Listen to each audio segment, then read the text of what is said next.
Okay, so for the group quiz, we'll just start at the beginning.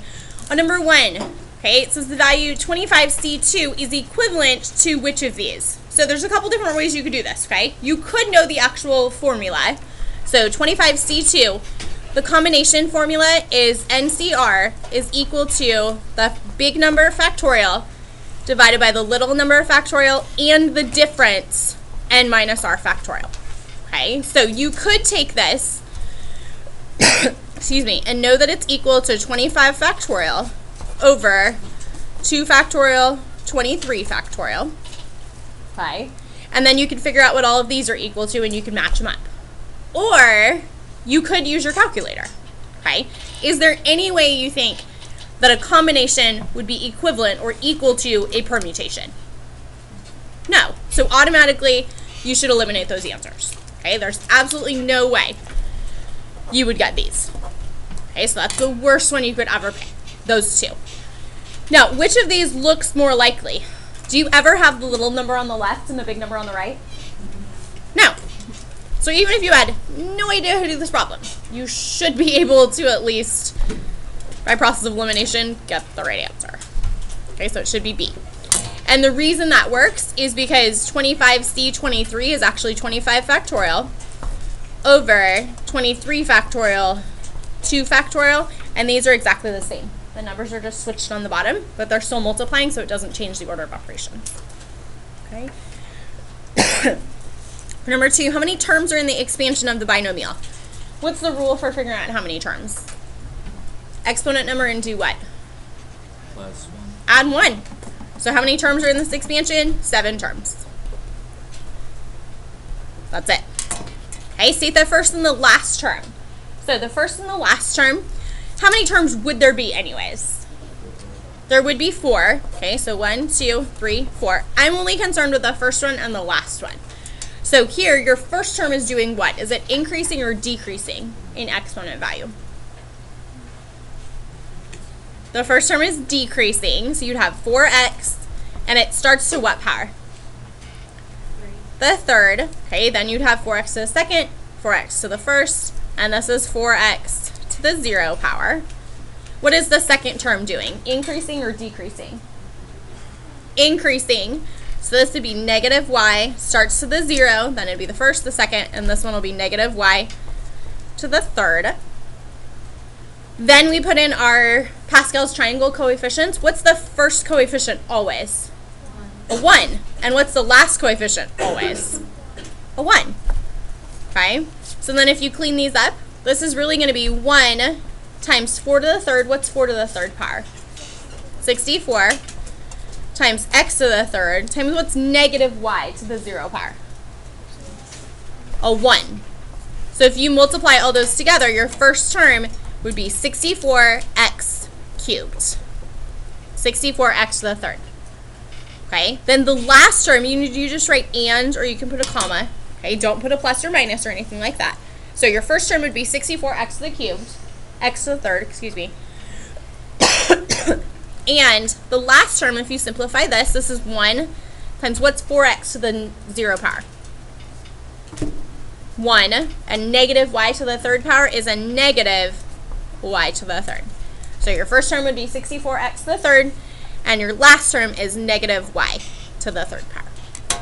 So you're just writing the first term and the last term. Anyone have questions on how I did that? You know, this is going back a week or two, but the process isn't any different. Okay, this one, what's the complete expansion? So how many terms this is going to have? 4 terms. Okay, so put 4 spaces. 1, 2, 3, 4. Your first term is decreasing, so it's going to be a to the third, and I'm going to write uppercase letters because you understand. A to the second, a to the first, and a to the 0 power. Your second term is doing what? Increasing or decreasing? Increasing, so b to the third to the 0, b to the third to the first, b cubed to the second, and b to the third power to the third power. What are your Pascal's triangle coefficients? 1, 3, 3, 1. And you should know that because you should still have that Pascal's triangle, the pattern thing, I will give you a blank one on your test. Okay, I'll give you one of these things and you can fill it in to use it. But you should already have one that you could be using right now. Okay. Then if we simplify these, this is going to be 1 times a to the third times b to the third to the 0 gives you what? This isn't going to go away. It's going to become a 1. So your first term is actually just a cubed. Okay, it's just going to be a cubed. Then here, if you multiply this all together, we got plus 3a squared. What's b to the third to the first? What happens with this 3 and the 1? Do they add or do they multiply? They multiply, so it's going to be b to the third. You still have a plus 3a to the first, so you can just write a. You can write a power of 1 if you want to. Then what do I do with the 3 and the 2? Do they add or do they multiply? They multiply, so b to the 6th power plus a to the first turns into just a 1, and if you multiply these exponents together, you get plus b to the 9th power. That's your whole expansion. Okay, so 4 different terms. Again, if you completely forget how to do this, the best thing you can do, because most of this test is going to be multiple choice, is at least count up how many terms there are. Any of them that had more or less than 4, you could eliminate as an answer. So if you're going to guess, at least try to make educated guesses. Complete expansion of x minus y to the 4th power. How many terms is that going to have? 5 terms. Okay, so put in 5 terms. Say again? Okay. So first term is decreasing. So x to the 4th, x cubed, x squared, x to the 1st, and x to the 0 power. Then the second one is increasing. So remember, take that negative with the y. So negative y to the 0, negative y to the 1st, negative y squared, negative y cubed, and negative y to the 4th. What are your coefficients going to be here? 1, 4, 6, 4, 1. Okay, again, you should get those right off of that chart, that discovering patterns chart.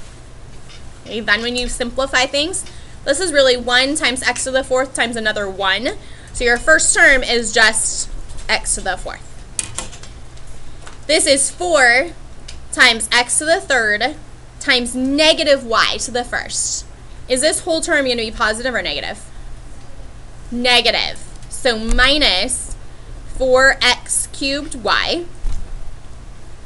Okay, and that's because negative y to the 1st stays negative. The negative has to go out front. Then here, you're going to multiply 6 times x to the 2nd times what happens with this negative? Does it stay negative or does it turn positive? Turns positive because it's squared. So this is actually going to be plus 6x squared y squared. Here, this is 4 times an x. Negative y to the 3rd, is it going to stay negative or positive? Stays negative. So minus 4x y to the 3rd. And then the last one, this is really a 1 times a 1. Negative y to the 4th power. Is that going to stay positive or turn negative? It's going to turn positive. Okay, so that's actually going to be plus y to the 4th. Anytime you have something with a negative in between, another way to kind of check your answer is just to make sure that the signs alternate. So it's always going to be positive, negative, positive, negative, positive, negative. Okay, they always alternate between positive and negative. So that's another way that you could look at your test and just eliminate some of the answers that don't alternate. And that only works if there's a negative in the middle. Number 6, identify the sum of the exponents of the 5th term. It does not matter what the term number is. The sum of your exponents is always equal to the total. So what's the exponent total? 7. Sum of the exponents is 7. And that's it. What are the first 2 terms? Okay, so the first 2 terms in this expansion, how many terms would there be, by the way? There would be 7, but I'm just looking for the first 2. So the first thing is decreasing, so we start with x to the 6th, then it would be x to the 5th power. The second part is increasing, so the 2y starts to the 0 and then to the 1st. And then what are your two coefficients going to be here? What's the first term's coefficient always? A 1. And then what's the second one? 6. The second term coefficient is always equal to whatever the total exponent is. So 1 and 6. Then we just have to simplify these. So if you simplify this, this is going to be 1 times x to the 6 times 2 to the 0 and y to the 0 just turns to be a 1. So your first term is just x to the 6. This one you have to simplify a little bit more. So it's 6 times x to the 5th times 2y to the 1st is just times 2 times y. These do multiply together. So your next term would be a positive 12x to the 5th y. Okay, and you do have to make sure that you put the plus sign in there. If you don't put the plus sign, it just looks like one big crammed together term, and that's going to be wrong. Okay, it looks like they're multiplying and they shouldn't be multiplying. Question so far. Fourth term. Okay, so this is where we don't want to write out all 12 terms. We just want to find the fourth one. If you're looking for a specific term, that's when you're going to use the combination. So we're going to use a combination to get the coefficient. There's definitely be something with an x and something with a y. If it's the fourth term, your second exponent will be a what? 3. Your first exponent would be what? 8. And you know that because these two exponents together equal the 11. So this is an 8. And then to find the coefficient out front, you take the total exponent number, so in this case 11, combination, second exponent number is a 3, then you can use your calculator. Okay, so 11C3 is going to give you, 11C3 is 165, and then make sure you multiply out everything else, just in case there's negatives or there's any numbers in there. So 165, x to the 8th, y cubed.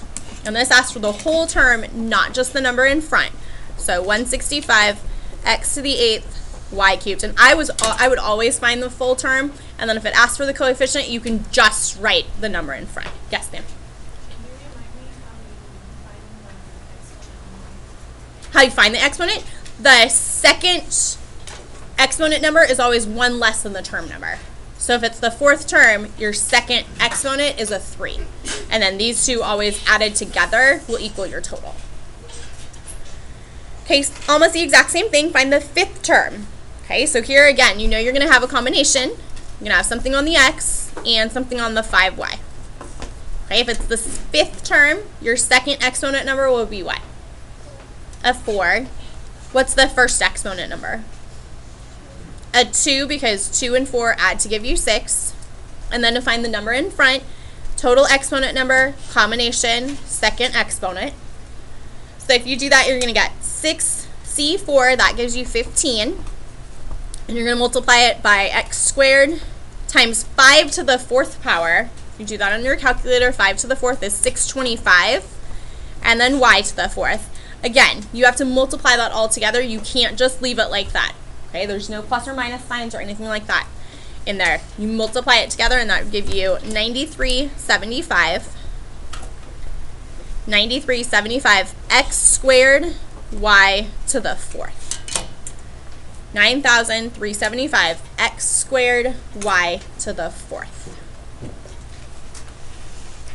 Now this next one is just looking for the coefficient, okay? But I would always find the whole term just to make sure you multiplied everything through and just in case there's any negatives. So we're going to have a combination in front, something on the x, and something on the negative y. Okay, if we're looking for the 8th term, what's your second exponent number? 7. What's your first exponent number? 4, because 4 and 7 get you to 11. And then the numbers in front, total exponent number, so 11c, second exponent is 7. If you multiply that together, 11c7 gives you 330, and then this is going to be x to the 4th, negative y to the 7th. Does that make the whole thing positive or negative? Negative. Okay, so multiplied by negative y to the 7th, you multiply that all together, you get negative 330 x to the 4th, y to the 7th, and here we're looking for the whole, just the coefficient. So negative 330 is your coefficient. But if you didn't find the whole term, you'd probably miss the negative part. Okay, there's a lot of people that on homework when I was grading it today that are forgetting those negatives. Okay, and it's fairly important. You have to remember the negative stuff. Questions so far? I know it's a little bit longer, but it's basically your whole test. Good so far? Okay, on the back, it says identify the coefficient of the term which contains x to the fourth in the expansion of this binomial. So obviously we're going to have something, if I was expanding, something to the x, something with the negative y, and a coefficient in front. They're telling you that x is to the fourth power. So if x is the fourth, what's the exponent on y? 2, because together they equal 6. Then in front, do your combination. So it's going to be 6c2. We got that from the total exponent number, combination, second exponent value. If you work that out, 6c2 gives you 15, but you're not done yet. Okay, you want to make sure and find the whole term just in case there's a negative or anything to multiply by. So this would be 15 times x to the fourth, negative y to the second. Does that turn positive or does it stay negative? Positive. So here, we're only looking for the value in front, so the coefficient is 15. But you have to check the whole thing just to make sure it doesn't turn in negative. Okay, next one, identify the second term in the expansion. So there's two different ways you could do this, okay? You could use the combination, or you could just do the Pascal's triangle number. Does not really matter, okay? But you know the second term, if it's the second term, what's your second exponent going to be? A 1. It's always 1 less. So 1, what's your first exponent going to be? 4, because 4 and 1 add to give you 5. And then to find the combination number out front, total exponent, which is 5, c second exponent is 1. If you multiply that together, 5c1 gives you 5. 3 to the fourth is 81, multiplied by x to the fourth and y to the first. Here they're just asking, or they're asking for the whole term, so when you actually multiply that all together, we got 5 times 81, which is 405, x to the fourth, y. Okay, if you write y to the first, that's fine, but you don't have to write the exponent on the y if you don't want to. It's the same thing.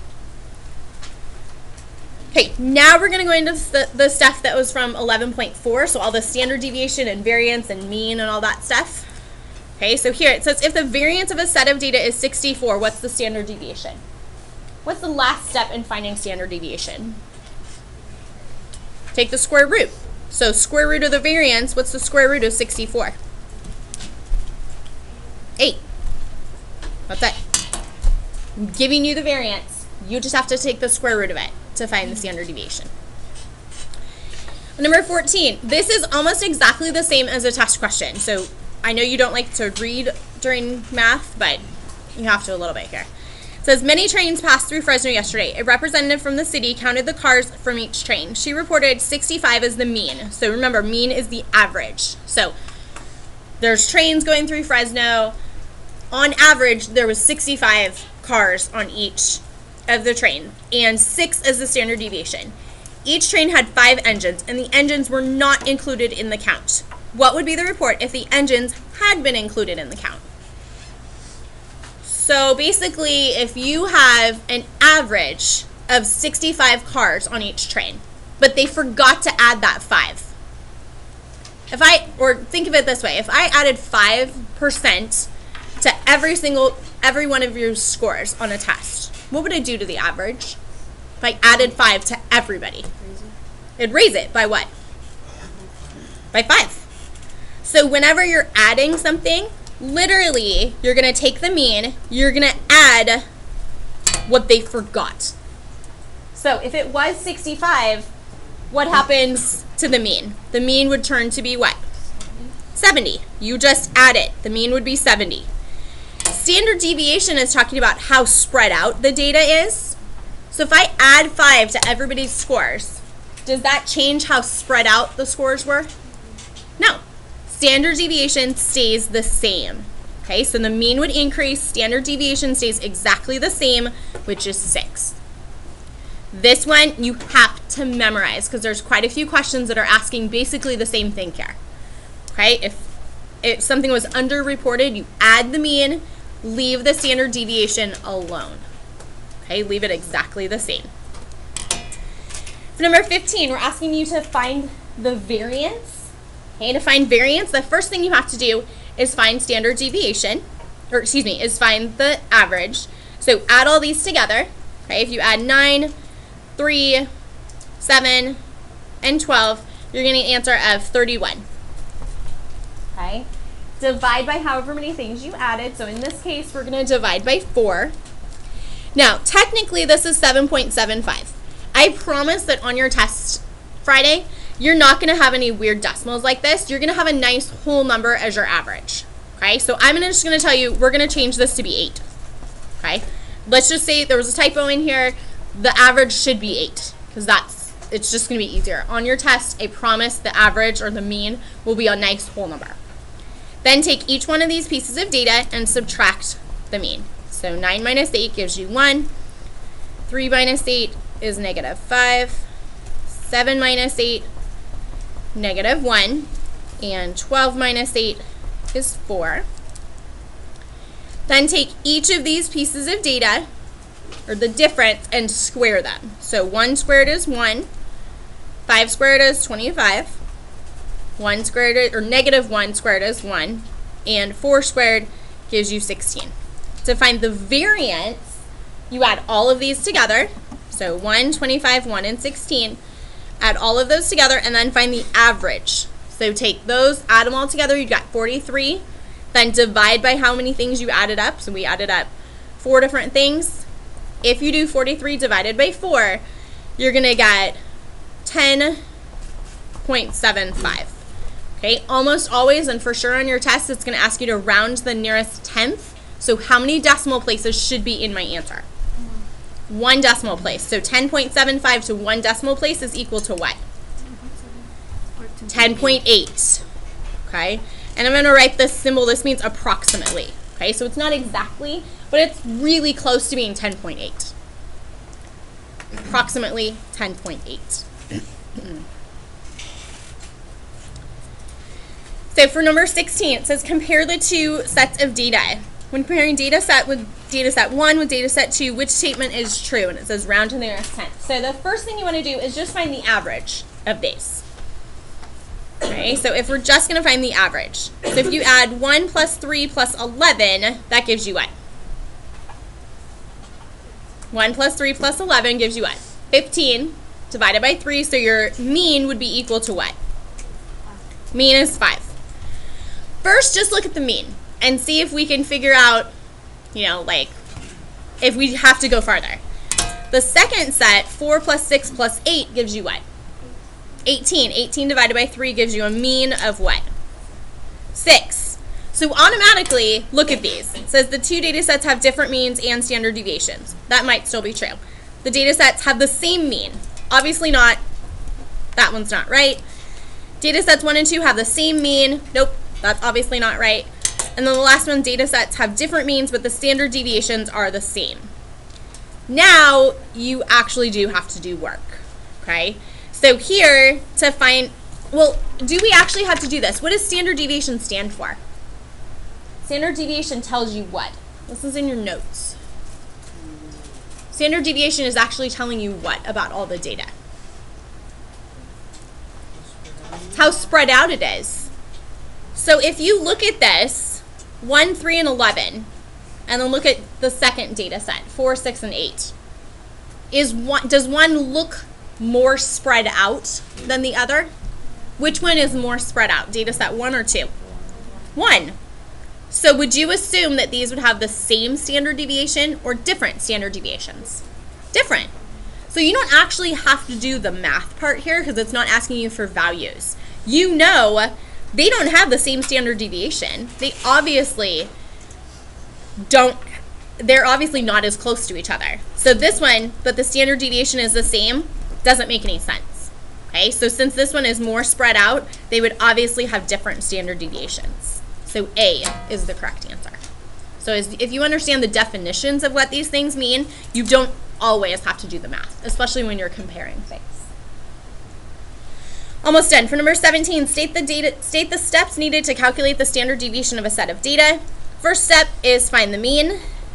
These are going to be real abbreviated. I apologize that I didn't leave you very much room for this. First one is find the mean. Step 2 is subtract the data minus the mean. Step 3 is to square the differences in step 2. Step 3 is find the average of the squares. And what is the average of the squares called? It's called the variance. And then the last step is taking the square root of the variance. And this is really just going to ask you, I believe on your test, it's just actually asking you for the last step. So what's the last step in finding standard deviation is to take the square root of the variance. Then the last one, it says use 78 as the approximate mean of the set of data. Find the variance to the nearest 1/10. So we're telling you, use this as the average. So if you're going to use 78, we're going to take each piece of data and subtract that. So 85 minus 78 gives you 7. 72 minus 78 is negative 6. And 76 minus 78 is negative 2. What's the next step in finding variance? Square all of these. So 7 squared gives you 49. Negative 6 is 36. And negative 2 squared gives you 4. Add these together and divide by however many things you added. So if you add all those together, you're going to get 89. Then divide by 3. You can use a calculator for this, and that would give you 29.6 repeating. So if I ask you to write this, or 0.66, how would I write this to the nearest 1/10? So 1 decimal place. 29.7. And that's your answer.